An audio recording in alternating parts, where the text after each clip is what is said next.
धैर्य मनुष्य के जीवन का सबसे पहला गुण होना चाहिए। महर्षि मनु लिखते हैं कि धैर्यम धृति क्षमा दमोस्तेयम, जो धैर्य है वो धार्मिक व्यक्ति का पहला लक्षण है।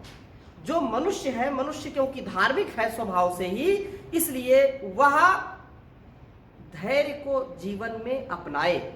जब धैर्य को अपनाएगा तो कभी भी वो पतित नहीं होने पाएगा।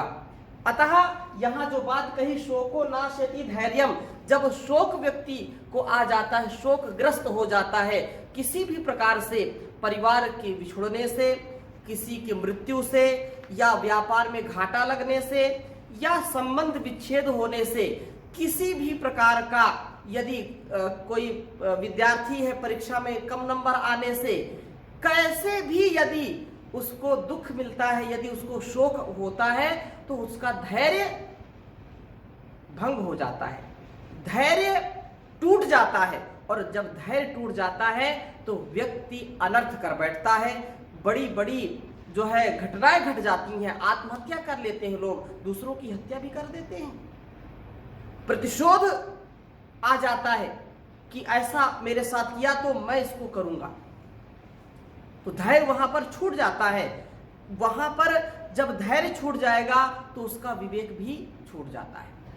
शोको नाशयति श्रुतम, धैर्य छूट गया और उसने कितनी भी वेद उपनिषदों की बातें सुनी हैं, कितना भी ज्ञान उसके अंदर है, वो सब एक ओर हो जाता है और उसका वो ज्ञान नहीं कर पाता। जितना भी उसने सुना है वो सब धाराशायी हो जाता है।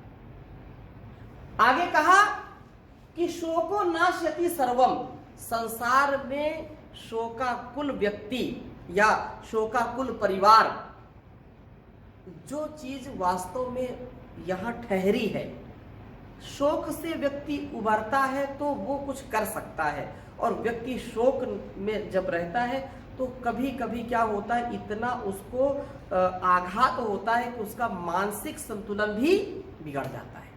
अब शोक ना होता तो मानसिक संतुलन उसका बिगड़ता नहीं, तो कम से कम कुछ तो भोग करता, कुछ तो संसार की सेवा करता, अपने जीवन को ठीक जीता, लेकिन वहां पर वो जी नहीं पाता है।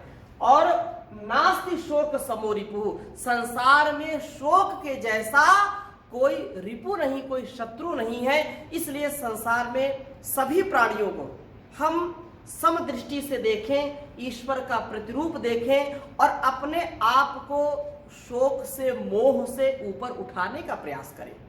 संसार में यदि हम अच्छा जीवन जीना चाहते हैं तो छोटा परिवार हो, बड़ा परिवार हो, समाज हो, संसार हो, अपने को शोक से रहित रखें, शोक से मुक्त रखें, शोक से युक्त ना रखें।